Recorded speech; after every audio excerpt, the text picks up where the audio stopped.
Yeah, I'm back in the swamp. We're back in Washington, D.C. Hey, everybody, welcome to Vince.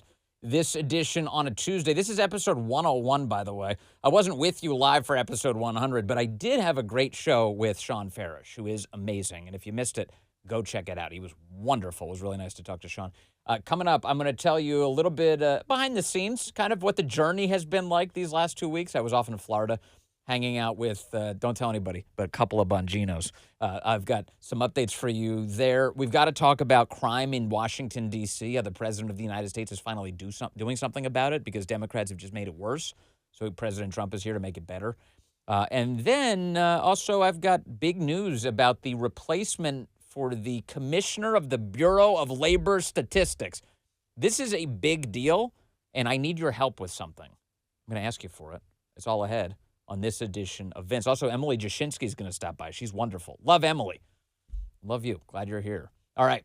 Before we move ahead on the show, got to thank the great sponsors. Could the continued divide between Trump and the Federal Reserve put us behind the curve? Can the Fed take the right decision at the right time? Or are we going to be looking at a potential economic slowdown? And what could this mean for your savings?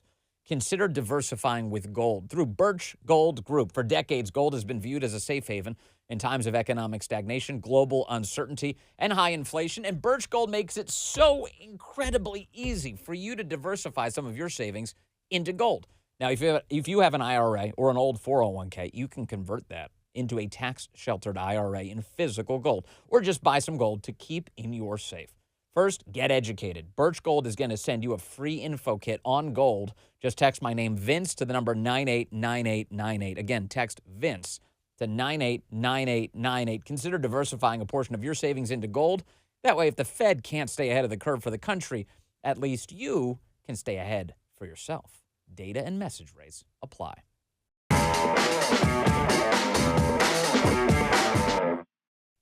All right, baby. How we feeling, chat? How's everybody doing? Rumble.com/Vince. If you're listening to the podcast, you can always join us on the live chat, watch live. Please subscribe there, either to wherever you get a podcast and also to the Rumble channel. Appreciate that you guys are here. Let me see. Somebody said, I'm disappointed you were not live for your 100th episode. Did it mean more to us than you? No, actually, you know what it was? I actually didn't realize it was episode 100. I should have realized. I should have paid attention to that detail. But I will say that the reason we recorded episode 100 was because I was engaging in the long trip home from Florida. So we had to put one in the bank on Friday, and we said, who could do that with us? Sean Farish did that with us. So thank you to Sean, and thank you for those of you guys who checked in on the program yesterday. It has been an utter blast. I'm telling you, I have not had more fun than with each passing episode. And I'm feeling better and better about the direction of the show. And the audience that this program has just been, I say it all the time, the best damn audience in media. I really mean it. You know, early on when we were setting this thing up, when Dan Bongino said, hey, Vince, would you fill in here and do this program for me?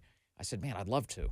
And the early thought we had, and the guys can all attest to this, Justin and Guy, the whole crew, the early thought we had is like, look, we've got to present this show in such a way that we bring everybody into the fold and we say, hey, we got something legit going on here. And those first few weeks, I pulled out all the stops. We called in a lot of our great friends, everybody from Tucker Carlson to J.D. Vance to the President of the United States coming by. Don Jr. stopped by because everybody was trying to do their part to help me set this thing up and get it off and running. And since then, it has just been a blast. With each passing week, I feel like this thing's only gotten better and better. And I really appreciate you guys. I said this past weekend, you know, people were asking about how the show is going. And my view was like, hey, you know, in the first few weeks, especially for those of you who weren't aware of me, some of you may have seen me on Fox News appearances through the years, or may have been familiar with Daily Caller, or may have been familiar in the WMAL market. That's the DC radio market. But, you know, there's lots of people across the country who weren't aware of who I was or what I was up to or what I was interested in. And so I was being asked this weekend, like, how does it feel? Well, you know, what's going on with the show? And I said, you know what, it feels great. And one of the things that gives me a lot of comfort is in those first few weeks, I just wanted to convince people that this is legit, that this was something worth tuning into. And my view now is if you've been with me since March 17th when we started the show, you're not merely trying me out anymore. You've made a decision to make me a part of your day. And for that, I am so completely grateful. So I just want to say again, as we just eclipsed episode 100, that I am coming to you with all of the gratitude in the world. This is in the attention economy. There's a million options that you have. And the fact that you've decided to give me some of your valuable time means the world to me. So thank you for that. The trip down to Florida, for those of you who've been following all of this, I took 2 weeks basically on the road in our great country. The first week I just took off. We took off as a family, and we were able to spend some time together. Thank you for your patience with me during that phase. And then last week we spent the whole week doing the show out of the Silverlock studio down there in Florida, in South Florida. And that's the studio that Dan Bongino built and only got to spend a couple of days in before he was whisked off to become the deputy director of the FBI. So he got a couple of reps in there, but then turned over the keys to me and said, hey, use this thing. For the most part, it's been Haley Karania in the Nightly Scroll. She's been using the studio and doing it so well each night. In fact, the shot, if you were watching on Rumble, the shot we started with today has Haley's set all up. The only thing that was different is we don't have the purple lighting up right now, or whatever the color is. It's more feminine for when she's on the program. She's doing a great show. But I got to hang out with the guys. And here's another behind-the-scenes element for you. When I first got to the show, that was really my first time encountering the whole staff that works here with Dan and on these great programs. And we were able to kind of feel each other out. I got to meet Guy. I got to meet Justin. Producer Andy has joined the program. And over time, I've gotten to know those guys from a distance. I'm talking, in many days, I'm talking to them the same way I'm talking to you. From a distance, over the internet, over the wires, over the cameras, but not getting to be there in person. And so last week was massive for the morale of this show, I think, because I got to spend some time smoking and drinking with the boys. We all went out. We hung out outside the studio, smoked some cigars, threw back some bourbons. Don't worry, I paid. I went and got everything, because there wasn't enough of that stuff at the studio, so I had to go get some stuff. I got some. They have a Costco down there. You ever been to one of these Costcos? Yeah, people have been to Costco. Costco's all over the country are absurdly busy. I don't know what it is about this Costco that's right outside of Silverlock. It's a magical place. Very few people were inside. It's like nice and clean, and it was wonderful. And I went around. I bought the cigars. I bought the bourbon, and then I bought a bunch of those rocker lawn chairs, because we didn't have lawn chairs to sit out and smoke with. So I bought some rockers, Isaac, you should have been there, man. It would have been great. And Isaac's in studio here with me in D.C. We soldier along here in D.C. together. And we got the chairs out. We smoked. It was great. It was a wonderful time.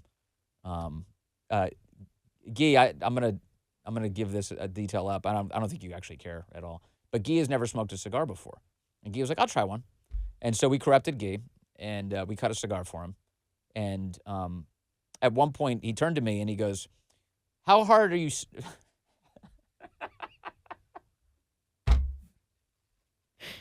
Justin's laughing in my ear. Guy looked at me and he goes, "Vince, how hard are you supposed to suck it?" And I said, "Guy, well, phrasing." And I said, but if you're having difficulty, you gotta trim that cigar a little bit more. It shouldn't be that difficult to smoke the cigar.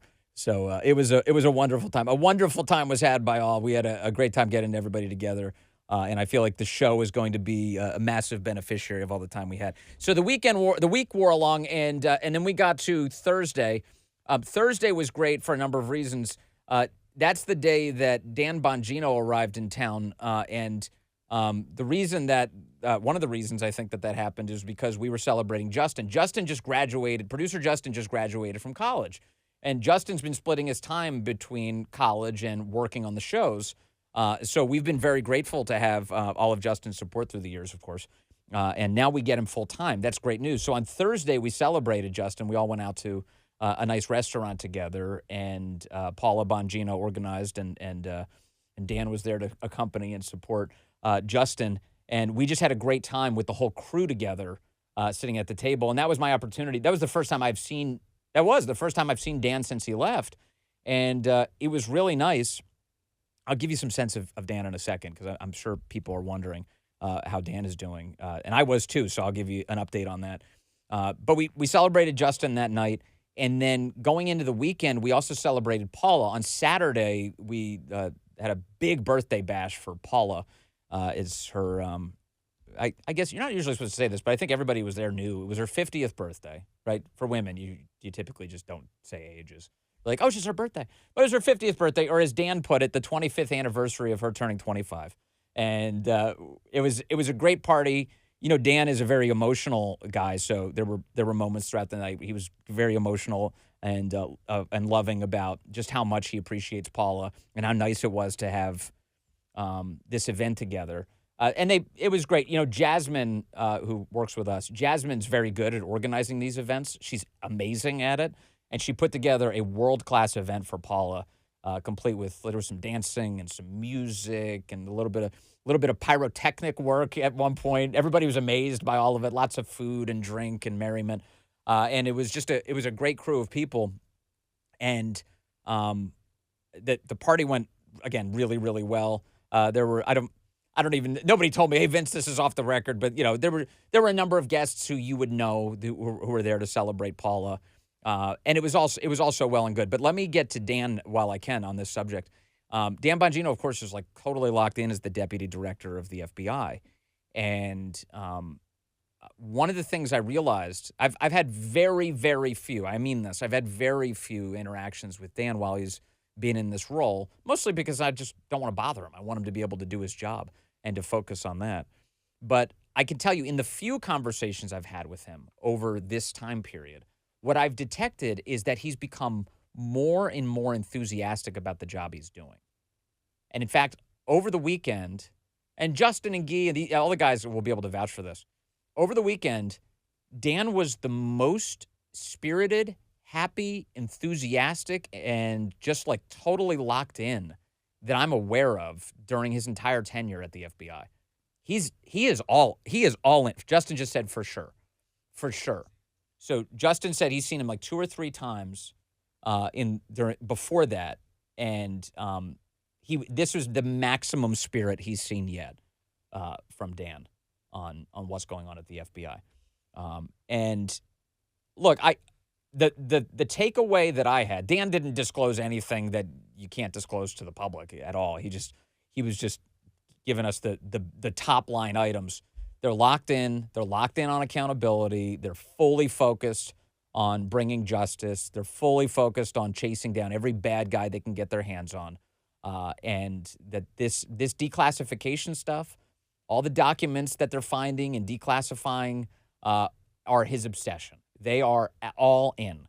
And I'm just totally encouraged by it. I never really had any doubt, just to be clear about it. But I want to bring you an update that he is doing really, really well. And in case you were wondering if he's being stymied at all, if there's anybody trying to hold him back, if they're even coming close to succeeding, it's not working. The guy is barreling ahead like the Kool-Aid man, just blasting through every wall. He's doing it, and he's staying in that job for a reason. So I think we have a lot of really good stuff to look forward to. And I wanted to give you that update that he's legit. One other piece here, because I figured, why not bring back a deliverable for you? We got a couple of us got the Dan Bongino challenge coin. Let me bring that up for you. This is Dan. There we go. I'll bring that up. That's Dan's challenge coin. With these coins, those of you in the military will know this, but if you have these challenge coins, these are not something that are paid for by taxpayers. These are beautiful little things. They're paid for by the guy. So general officers and colonels and commanders and everybody else. These guys, you got to pay for your own coins. And the same is true for Dan at the FBI. He's got to pay for these bad boys. So they get these things and then they hand them out. And it's an honor to receive a challenge coin. This one says the Federal Bureau of Investigation, Department of Justice, right on the back of it. But very cool. So I wanted to share that with you. What a nice little treasure to walk away from that event with. So Dan's doing a good job. Let me see. Aunt Tasha, or is that Aunt Asha, just offered me $25. It's yours, Aunt. Thank you very much. We worked that out in no time. $25. I sold that thing. Look at that, boys. I made $25 in no time this morning. That was wonderful. Okay, the guys will get in touch with you. Oh, Squirrel 180's at 100. Wait a second. Squirrel 180's at 100. I'm sorry, Aunt Tasha. I don't know. I didn't fully commit to that. All right, we're 100. That's good. We'll do 100. Do I hear 200? Do I have a 200 on the coin? Can you imagine if I sold it right here on the spot? Dan finds out. He's like, dude, you auctioned off the challenge coin right after I gave it to you? Yeah, 500, says Bad Old Kitty. We're up to 500. Yeah. And again, happy birthday to Paula. Just a fantastic thing. One last thing, and then somebody offers 1,000. You know, it's a chat, so you can literally enter any number you want. You don't have to really restrain the budget. You can just make this up. Peter Philippe is at 2,000. One other piece here that that was great. So all week long, I was staying at a hotel that was right on the beach down there, which was really nice to stay at. The downside to staying at a beach hotel when you're working is like you get to spend very little time at the beach. Like I would wake up in the morning, I'd look out the window, go, oh, there's the beach. And then I would leave. I would go to work. We'd be working on the podcast, working on the radio show. I'd get home and I don't have time for bar drinks or anything. I don't want to slow myself down. I'm back to work and then I'm in bed, you know. But as the week wore on, towards the end of the week, I did get a chance to kind of get around the hotel a little bit. I had my family there. They finally showed up. And as we were in the hotel, I kept running into the whole Bongino family. So the extended Bongino family, and I say extended, this is Bongino's immediate family, his brothers and his father were there and others. And I kept running into all the Bonginos. I'm telling you, if you have an impression in your head of what it's like to encounter a totally enthusiastic, wonderful, loving Italian-American family, it's the Bonginos. Everywhere, fellas, and again, you can vouch for this, I'm running around the hotel. I keep running into Bonginos, and every time I do, Vinny, hey, Vince, it's Vince. They're coming up to me. Everyone's really nice. They're all just like, the brothers are just wonderful. I'm seeing them out on the beach. They were boogie boarding out there. We were at the end of the week, we went to the hotel pool. I think it was actually Saturday. We get to the hotel pool Saturday morning. All the Bonginos are there. Everybody's just the best. Love seeing his brothers. His father is awesome. I was doing work. I was banging out a bunch of work for one of the shows, either Thursday or Friday morning. I was up early in the morning. I'm drinking a cup of coffee, sitting in a hotel hallway. I don't want to bother the family at all. And Dan's dad comes walking down the hallway. I didn't even realize it was him. And he sees me. He goes, hey, Vince. I go, hey, oh, my goodness. Good to see you this morning.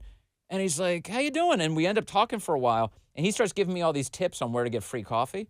Because he's like running down to the hotel lobby to get coffee. I was like, I didn't know they had coffee. He's like, yeah, they got a coffee station. It's from 6 to 7. You just got to get there. It's a 1-hour coffee station. It's free. You can get there. Remember, tomorrow, he's giving me all this advice on free coffee. He's the best. Anyway, the point is, if you're wondering where Dan came from, the whole family is just phenomenal. They're just really, really great. And they've been dialed into the show, too. They're like, Vince, you're doing a great job. You're doing a great job. I was like, I love you people. I love you Bonginos. I need more Bonginos in my life. So anyway, good news. Now, Chef Mike is dissatisfied with me relaying all the news of the weekend. I'm sorry, Chef Mike. I can't help it. He said, is there news today or what? All right, fine. You want some news? We'll get to some news. Right after a word from our sponsor. Here's another obscene profit timeout on this edition of Vince. Hey, real quick, Blackout Coffee charges me up every single day. Blackout Coffee is awesome. They're proudly the official coffee of all of us here at Silverlock. There's a reason for that. This is bold, unapologetic, America First coffee, roasted fresh right here in the United States. It's not grocery store junk. Blackout Coffee delivers rich, high-quality roasts that actually taste like freedom. And now you can set it and forget it with auto refill and recurring delivery. That means no more running out, no more watered-down backups, just your favorite roast delivered fresh on your schedule. Pick your favorite roast, how often you want it delivered, and not only do you get a discount, but you also get double the rewards and free shipping to your doorstep. Blackout Coffee is phenomenal. Just absolutely phenomenal. It's a great cup of coffee. That, first and foremost, I love that. And then I love that they're super patriotic. They love our country. And you should do business with them because they really care about the country. And these are the kinds of businesses that we should be supporting. Here's what to do. Go to blackoutcoffee.com/Vince. Use the code Vince. That's VINCE. And you're going to get 20% off of your first order. Whether you're into bold, dark roasts, flavored coffee, or even instant, Blackout's got your back. Real coffee, no compromise. Blackoutcoffee.com/Vince. Get yours now. Blackout Coffee. Thank you to Blackout Coffee. Yeah, babe. No, you can tell when I'm cruising for free hotel coffee with Mr. Bongino, trying to figure out where we're going to get that. I'm a coffee guy. We're all about it, and Blackout's amazing. So thank you, Blackout, for supporting the show. All right. Yes, we do have news today. Settle down, son. Okay, we do have news. The President of the United States has done some amazing things. He has decided to use his presidential powers to take over the D.C. Police Department. Now, Before we even show this, I want to emphasize something really important. Everything about what the president is doing is not only entirely legal, it's entirely constitutional. The federal district is supposed to be just that, a federal district. It's not controlled by any one state. That's by design from the founders. But D.C. crime has been out of control. And the big event in the past 2 weeks that really set the president off and reminded the rest of us of just how bad the D.C. crime situation was when Big Balls was attacked, now 2 weekends ago, in our nation's capital. Ed Korestein. You know his name. What is it, Justin? Big Balls. Big Balls got beat up in Washington, D.C., defending his lady this past weekend. And, boy, what a stupid decision. Isaac, that was stupid, wasn't it? Isaac's nodding. It was stupid. You should not have attacked Big Balls. They say, they often tell women to defend themselves, go for the balls. This is the one time you don't want to go for the balls. Not Big Balls. No, if you go for Big Balls, man, you're getting the horns. And that's what's happening right now in Washington, D.C. President Trump has activated his powers to take over the D.C. Police Department. Take a look here. President Trump announcing yesterday that he's invoking this power to save our capital city. I'm announcing a historic action to rescue our nation's capital from crime, bloodshed, bedlam, and squalor, and worse. This is Liberation Day in D.C., and we're going to take our capital back. We're taking it back under the authorities vested in me as the President of the United States. I'm officially invoking Section 740 of the District of Columbia Home Rule Act. You know what that is? Yeah. And placing the D.C. Metropolitan Police Department under direct federal control, and you'll be meeting the people that will be directly involved with that. Very good people, but they're tough, and they know what's happening. They've done it before. In addition, I'm deploying the National Guard to help reestablish law, order, and public safety in Washington, D.C., and they're going to be allowed to do their job properly. Oh, yes. Oh, yes. Now, here's the thing. The President of the United States is in a unique position here because of what he just cited, the Home Rule Act of 1973. The short story is, for all of our nation's history, Congress was tasked by the Constitution with running the nation's capital, Washington, D.C. But in 1973, Congress abdicated its responsibility. Typical members of Congress, they didn't want to do the work. So they turned over responsibility for the city to a city council and a mayor, and they said, here, you run this thing. We're not interested. It hasn't helped the city because, yeah, they ran it into the ground. The city has not benefited at all from this structure. It's been a disaster. And Congress is long overdue to take back control of the city. There's a couple of members of Congress, people like Senator Mike Lee, who really want to do this. The rest of Congress should get on board and seize control of the city again. But in that law, the president does have the ability to take over the D.C. police force. Now, this is a massive, massive win for the rest of us, a huge win. In fact, it makes D.C. the one city where the president has the most authority to make things right. And if you're a good American resident of a place like Los Angeles or Chicago or San Francisco or any number of these poorly run liberal cities, you should want what the president just did. You should wish that you could have this option available to you. Now, even the D.C. mayor, Muriel Bowser, was admitting yesterday, yes, Trump does have the power to do this. Take a look. Cut 2. We know, however, as most have heard from the president's press conference, that he has prerogatives in D.C. unlike anywhere else in the country, including his authority given by our home rule charter to require the mayor, to require me to supply services of the Metropolitan Police Department. Yep. And he also has control and the ability to deploy the National Guard. Okay, so remember that. I just want you to keep that in mind because what you're getting already in the media is a lot of this. Oh, he's a tyrant. He's authoritarian. He's doing something that's completely illegal. How dare he? You just heard from the D.C. mayor. She's no fan of Trump. She's a Democrat. Straight up saying, I hate to admit it, but yes, he does have the power to do this. So when the crazy leftists in your life are acting like Trump is doing something crazy and tyrannical, actually what he's doing is legal and sensible. And the people of D.C. are genuinely grateful for it. In fact, take a look at Cut 4. There's a couple of D.C. residents yesterday saying, Really? He's taken over? Thank God. I'm just ecstatic. I've been saying that a long time ago. The federal government should take over the D.C. Police Department. Leroy Thorpe is a native Washingtonian who founded the volunteer group Citizen Organized Patrol Efforts, also known as the Red Hats. They walk the streets of Chinatown doing violence prevention work. With the mayor being in power so long, I think she's kind of used to how things are going, and I think Donald Trump really wants to clean it up. And I'm all for it. He's all for it. They're all for it. People in D.C., you ask people who've actually been affected by this crime, they're like, man, this is great news. Finally, something is happening here.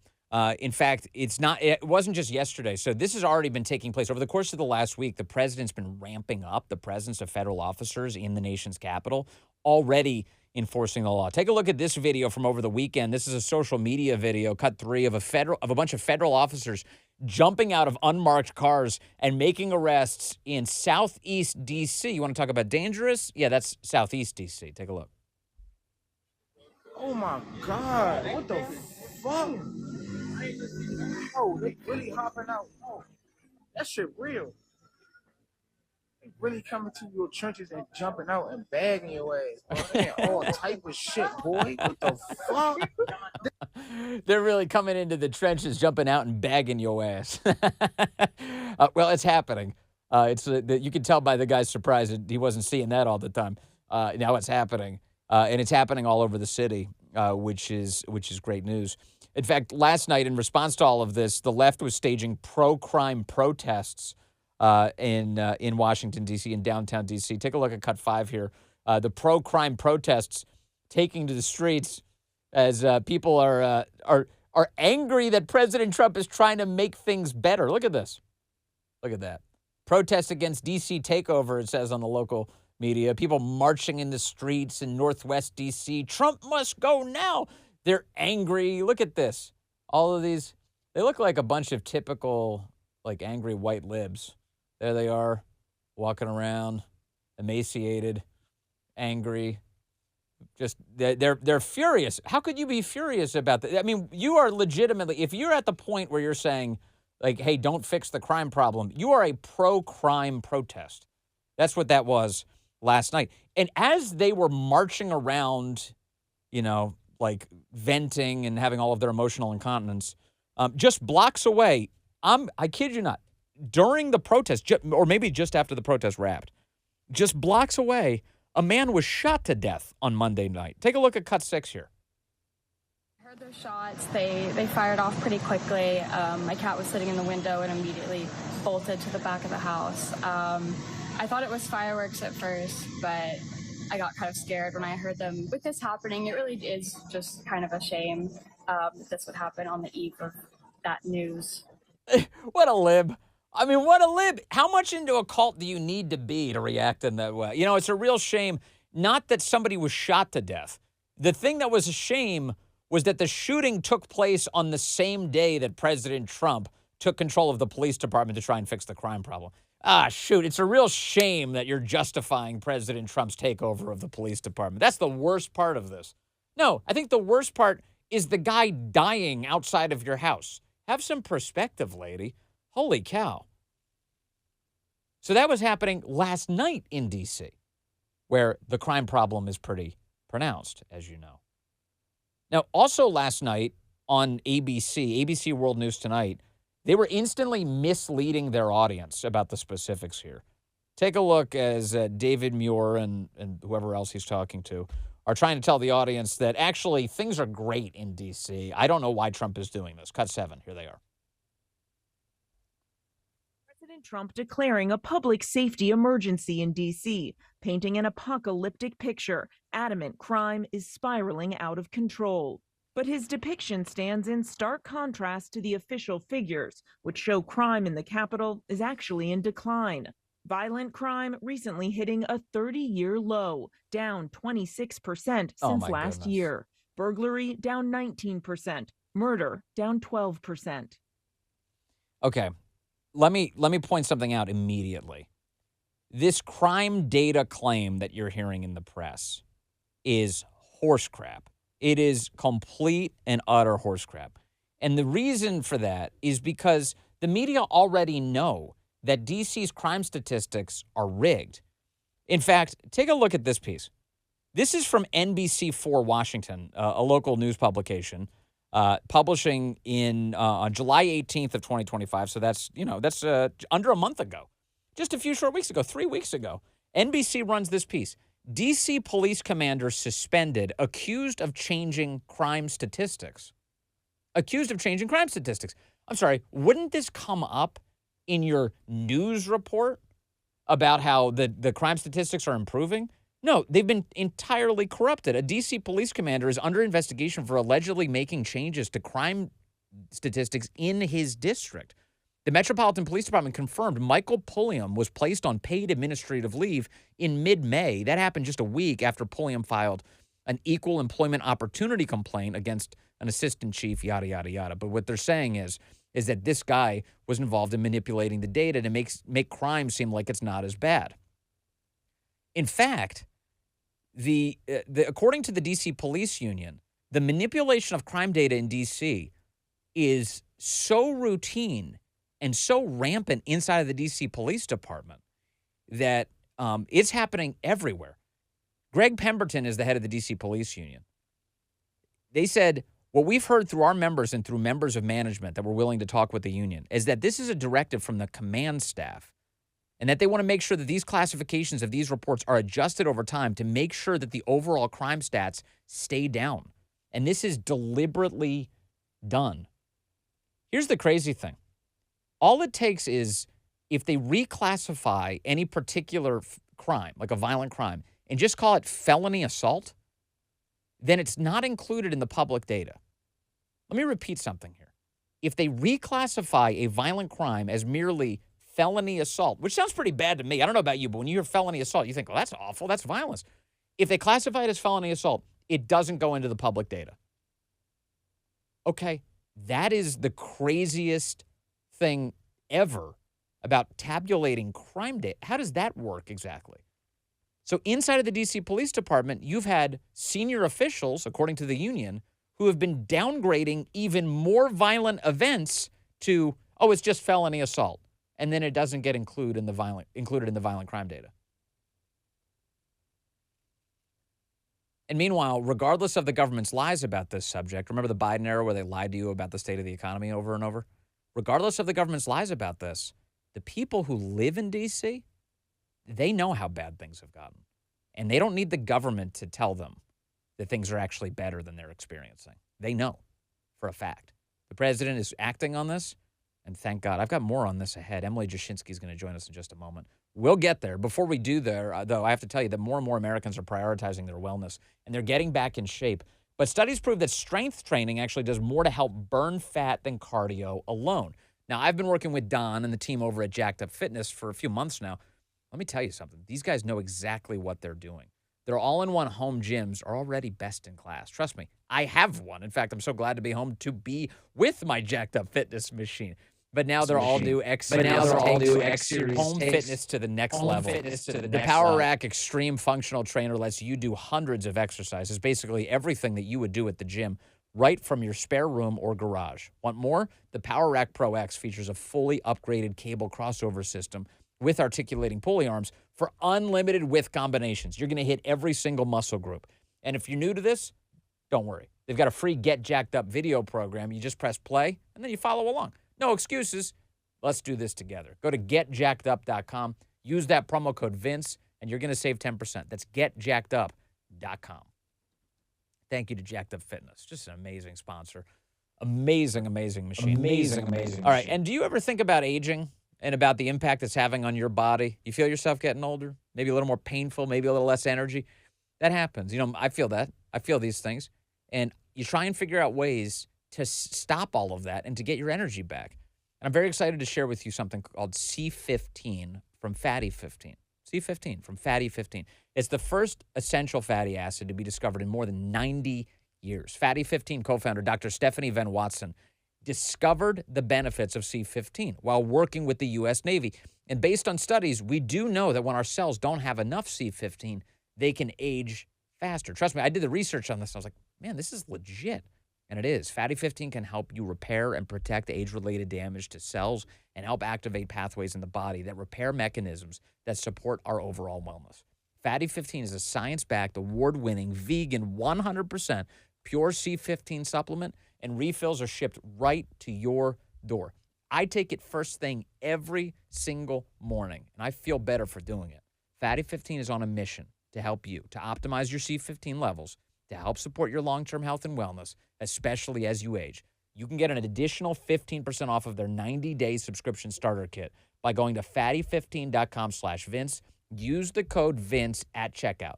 These statements have not been evaluated by the FDA. This product is not intended to diagnose, treat, cure, or prevent any disease. Thank you to Fatty 15.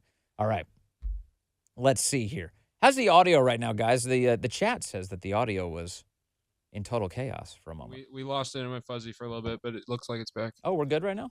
Okay, that's good news. Well, that means that we're in a perfect situation here. We welcome now our great guest, Emily Jashinsky. She's the D.C. correspondent for Unheard. She's the host of After Party with Emily Jashinsky, the co-host of Breaking Points. I think she hosts like 15 different shows, so we just gave you a couple. Here she is. Emily Jashinsky is joining us on the program. Emily, always good to see you. Thank you. Hey, Vince. Thanks for having me. How many shows do you host, by the way? You missed about 15 of them. Okay. No, it's just 3. It's just 3. It's Okay. a manageable 3. It's You a got all of manageable throw. Well, you got me beat. I'm only doing 2 these days, so I respect you for that. A slouch. oh, Slouch. Okay, so I've seen you on the mean streets of D.C. You know, you usually, as far as I can tell, travel without a bulletproof vest or anything. But how would you assess how things have changed since you've been in the city? You know, I just wrote about this this morning, actually, in Unheard, because I was thinking back. I'm almost 14 years to the day since my parents dropped me off in Foggy Bottom for college. And, you know, I think COVID, you'll know this, Vince, very well, was just dystopian and apocalyptic. And it set such a low bar for so many people in the city that now Trump is doing his federal takeover. People are looking around and saying, well, hey, the city's great. Because they hit that low point. I mean, first of all, because they hate Trump and they don't want to be right about anything. But secondly, because that low point was so profoundly low. You would be wandering the streets and it would be sort of like you'd have ambling fentanyl zombies, broken storefronts, just totally like empty streets. It was really rough. And so I think that's partially why people feel like, hey, it could be so much worse.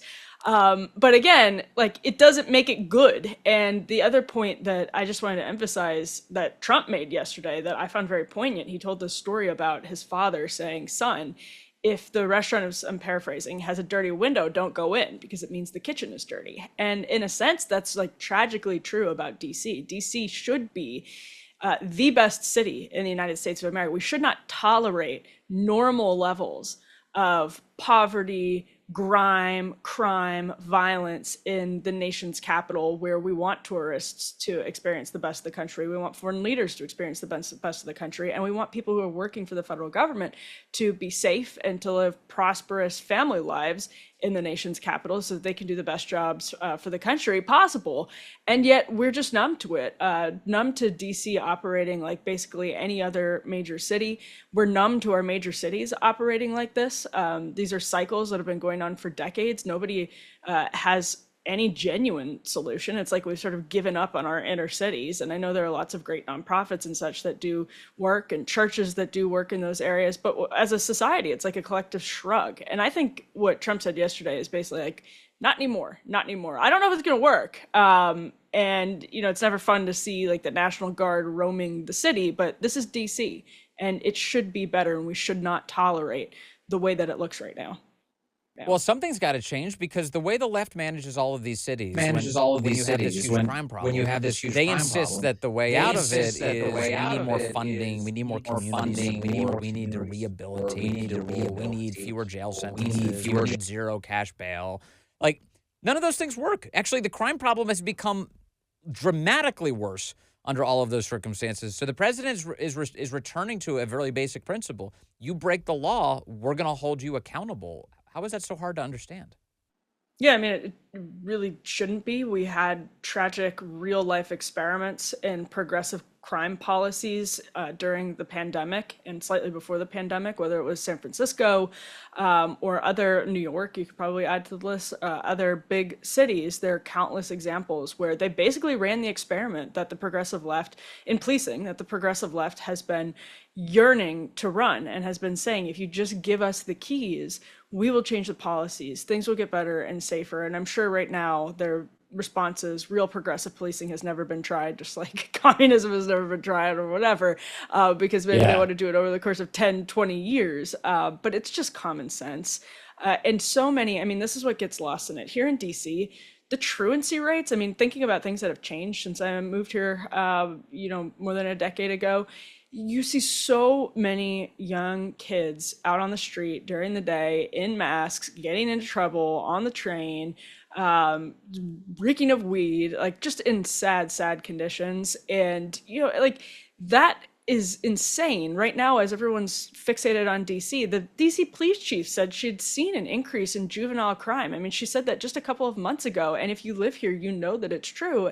The truancy rates have not recovered. The Washington Post did a sweeping investigation. Nobody's mentioning this now. The Washington Post felt comfortable doing a sweeping investigation into truancy in the city just a couple of months ago because it wasn't a polarized Trump issue. And they did a great report on how truancy is still higher than it was before the pandemic and how truancy is correlated with crime.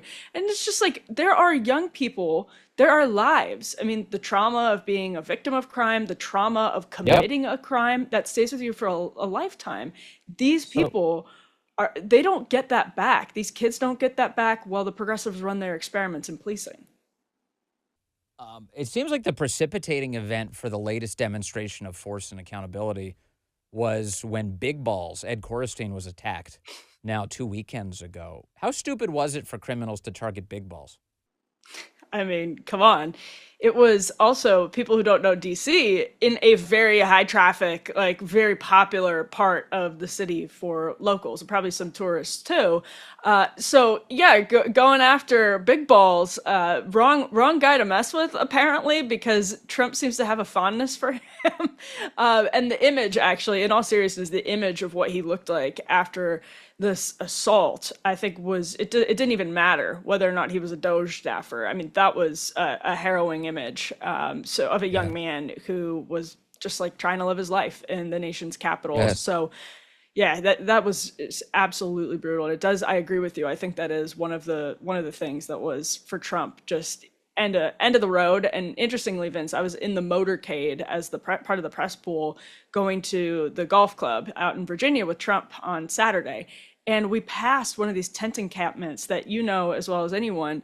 They've always been around Foggy Bottom, Georgetown area by the freeways. And as we passed it this weekend, I thought, I wonder if Trump is looking out the window. Well, sure enough, he posted pictures of those very encampments and all of the trash on the road on his way out of the city. He posted it the next day. And it's like, we're so numb to it because it's been this way for so long. But this is our capital. This is the center of power in the country. This is where foreign leaders come to assess how serious we are. This is our credibility is on the line in Washington. There shouldn't be trash on the freeways, on the major parts in and out of the city, let alone when tourists step out at Union Station and their first glimpse of Washington, D.C. is an open air drug market. It's pathetic. It is pathetic. And the Washington Post reports that the homeless are already being told they need to pick up and move immediately. They had an account this morning that one man was approached and said, you have until Wednesday to pick up and leave. And he said, where am I supposed to go? And nobody has an answer, but just get out. That's the point. They're definitely on the move at the orders of the President of the United States. I want to ask you about the way the media is responding to this. I'm already seeing this morning that, for instance, even on places like Morning Joe, there's some begrudging acknowledgement that, DC's kind of crappy and that regardless of what you think of the president, there's a crime problem that needs to be fixed. In fact, on ABC yesterday, I played ABC World News Tonight a short while ago. That was from a New York studio where they were mocking all of this.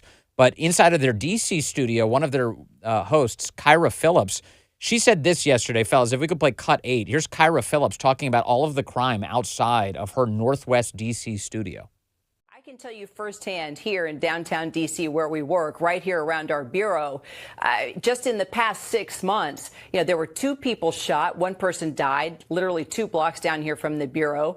It was within the last 2 years that I actually was jumped walking just 2 blocks down from here. And then just this morning, one of my coworkers said her car was stolen a block away from the bureau. So we can talk about the numbers going down, but crime is happening every single day because we're all experiencing it firsthand while working and living down here. Yeah, so that's happening. All right, so that tells me a story, which is that the media once again is defaulting to proximity bias, which is like, if I experience it, it's real, but if I don't experience it, then I'm just going to filter this through the lens of how does this make Trump look bad?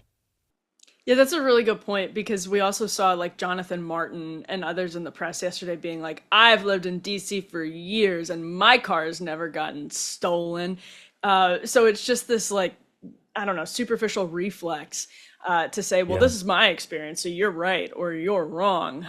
When I think the much more interesting story, Vince, is the one that you told about how the DC Police Union says the numbers are being fudged and has serious allegations. There's someone being investigated right now. The police union says the narrative that crime has dropped is false. Anecdotally, a lot of people feel like that's false. And DC is like a lot of other American cities, although perhaps worse in some of its stratification. So if you happen to live in Georgetown or Palisades or Upper Northwest, you just come into contact a lot less frequently. I mean, maybe you work downtown, but downtown is not like, I mean, a lot of the neighborhoods I've lived over the last 10 plus years, downtown is not like certain areas of Northeast DC.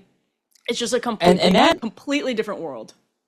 And that studio, ABC, I was racking my brain. I was like, where's ABC studio at? And then I remembered, it's right near the White House. It's a couple blocks from the White House. There's a street called DeSales Street. It's a little used street, but or a little known street. But it's right next to Connecticut Avenue. It's right next to Farragut Square. The reason I know it so well, and as you would know, Emily, our old Daily Caller offices used to be right there at the corner of 17th and L. So it was just a couple of steps away from where we were. And when I was there 15 years ago, that was not an unsafe place to be. That would, in fact, I would be perfectly happy being in front of the ABC News Washington Bureau. But what she's describing is muggings and car theft and murder in Northwest Washington, D.C., near the White House, which never used to be this way. And yet that crime has spread all over the city. Yeah, I mean, I used to live really would be, I wouldn't want it. It's a beautiful neighborhood where a lot of like major embassies and major corporations have their locations or their DC locations. And I wouldn't want to be walking around at night. There's still serious problems over there. It was really, that area was particularly bad during COVID. And I think people also aren't fully aware of why crime in some of these downtown areas is bad. And it's because there are still a lot of empty storefronts. Commuting is not back to what it used to be. And fentanyl, of course. When you combine those things, it's a perfect storm for the downtown parts of the city to get grimier. Now, it's still not Northeast. It's still not Anacostia. But yeah, this stuff has crept into different parts of the city too, because there's not been a full COVID recovery. And by the way, if Joe Biden were still in office, that would be even worse right now, because you wouldn't see as many people coming to work in the city. All right. Emily Jashinsky, I appreciate you and all of the shows you do.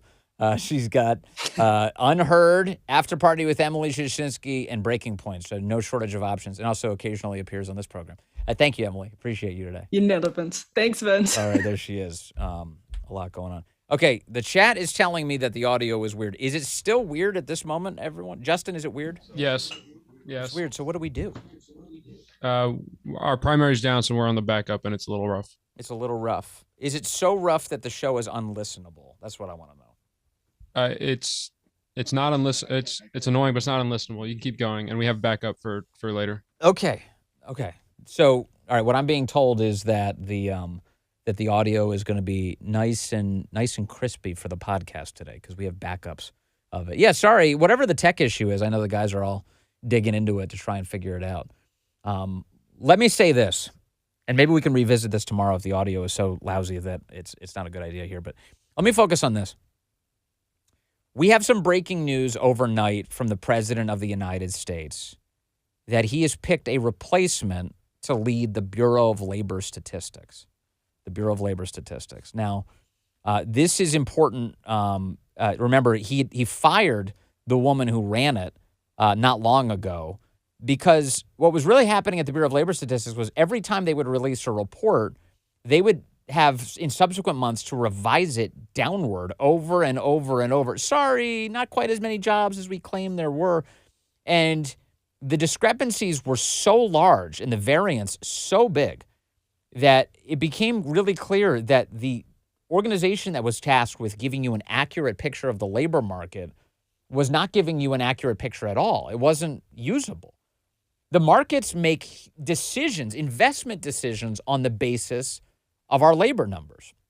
The Federal Reserve makes decisions about whether or not to elevate or cut the rates based on our labor market. Accuracy in labor statistics is of paramount importance to our economy. And so getting that right, you've got to nail it. The woman who was leading that agency was failing over and over and over. And so if you're leading an agency like that and you're failing to give us an accurate picture, that's sort of your one job, Bureau of Labor Statistics, you've got to go. Now, the media have been framing this as, oh, Trump fired her because she didn't give him a glowing jobs report, and he was mad about that. He's a dictator. No, that's not it at all. Even in the president's Truth Social posts about the subject, he was upset about the failure to have the data be accurate, which is what all of us deserve. If the economy hangs in the balance, the data has to be accurate. So the president announced yesterday that he is appointing somebody who you and I know very well to run the Bureau of Labor Statistics. Fellas, if we could pull up the Truth Social post from the President of the United States. Here we are. He says, I am pleased to announce that I am nominating highly respected economist Dr. E.J. Antoni as the next commissioner of the Bureau of Labor Statistics. Our economy is booming, and E.J. will ensure that the numbers released are honest and accurate. I know E.J. Antoni will do an incredible job in this new role. Congratulations, E.J. Justin, can we put that image up on screen? This is the Truth Social post from the President of the United States. And in it, you can see a photo of the Resolute desk. There it is, of the President of the United States alongside our friend E.J. Antoni. Now, E.J., to be clear, has been the longtime in-house economist for me, for the Vince Colonnese Show and subsequently the Vince Show on national radio. We've had E.J. here on this Vince podcast as well, and I, on a very routine basis, turn to him for all of my economic questions. He is one of the foremost experts on the economy. He's really good, and he's very good. He has a unique talent, the ability to describe to the rest of us what's happening with the economy. EJ is the guy. He's the guy. And with each passing month, if you followed him on X, what you would see is that his predictions about what the economic data would show were always much more accurate than so many people who've been trying to make predictions, even on Wall Street. So EJ is well equipped to handle this kind of data and statistics. I should also stipulate, as I do every so often, EJ is also related to me. The guy's my first cousin, and it just so happens he's a world-class economist. So I'm related to a talented individual, no question. But EJ gets this job. I am over the moon about it. I think it's just the best thing for the country ever. EJ does not have to take this job. He could be an immense success working on for a Wall Street firm. He could take his ability to project economic numbers to any number of other gigs. But instead, he's accepted the invitation of the President of the United States to run the Bureau of Labor Statistics. So I think this is great. Here's what I'm asking of you, if you don't mind giving me some support here. This is a Senate-confirmed position, which means over the next few months, we have to await the slowness of the United States Senate to get EJ into this important job. And may they move with haste, because the Bureau of Labor Statistics could use him now to do this. What you're going to witness, and what you've already started to witness in the last 24 hours, there are a number of establishment and left-wing people who claim to be economists. By the way, the same people who've been screwing up the entire economy to begin with, who are attacking him, who are now opening fire on him. And so as this thing plugs along, anywhere you detect unfairness towards a guy who's really just loyal to the numbers, he is not – look, he's a conservative, no question. He likes the Trump administration, super pumped about how the president has been succeeding. But what you want in an economist is someone who's just going to give you an accurate representation of the numbers. He's not going to sugarcoat it. He'll just be straight up with you. And this is the guy for the job. All I'm asking is that you join me in standing up for EJ throughout this process because, just like every one of these picks for the president of the United States, the knives are out. But if we want to see the economy do well and we want an accurate representation of what's actually going on, you want EJ Antoni in that role. And so I am so pumped to have him doing that. And I appreciate whatever help you can give him as we get him over the finish line and get him into the Bureau of Labor Statistics so we can get this whole operation fixed for the future of our country. It matters a great deal. And yeah, by now I'm seeing some messages. EJ is fabulous. I totally agree.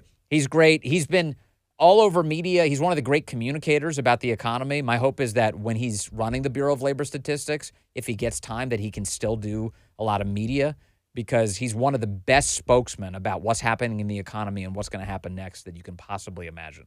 So EJ economy. Yeah, you want a real economist, not a leftist commie economist, said Vision Lake. I totally agree with you. There you go. And then Chiriel says, you got it, Vince, but I have Thom Tillis as a politician here in North Carolina. Yeah, for now, but he's leaving. President Trump saw to that. I love that. Hey, thanks again, as always, for joining me on this edition of Vince. On the big radio show today, The Vince Show, 12 to 3 Eastern nationwide, you'll be able to watch that rumble.com/Vince or get it on your local radio station. That's thevinceshow.com. I got the local listings all there. We're going to get into a lot more of the news of the day, including the fact that a whistleblower is now turning against Adam Schiff and revealing just how freaking corrupt he has been and how loose, careless, and brazen he's been with classified information. Adam Schiff has a lot to worry about. He's got some. Ed Martin is bearing down on Adam Schiff. I would not want to be in Adam Schiff's watermelon head right now. That guy's got problems. I'm going to cover it today on The Vince Show. We've got a lot to get to. I hope you join me for that. Also, we're back, of course, as always, with you tomorrow on another edition of Vince. Thanks for being here with me for episode 101, the best damn audience in media. We'll be back tomorrow.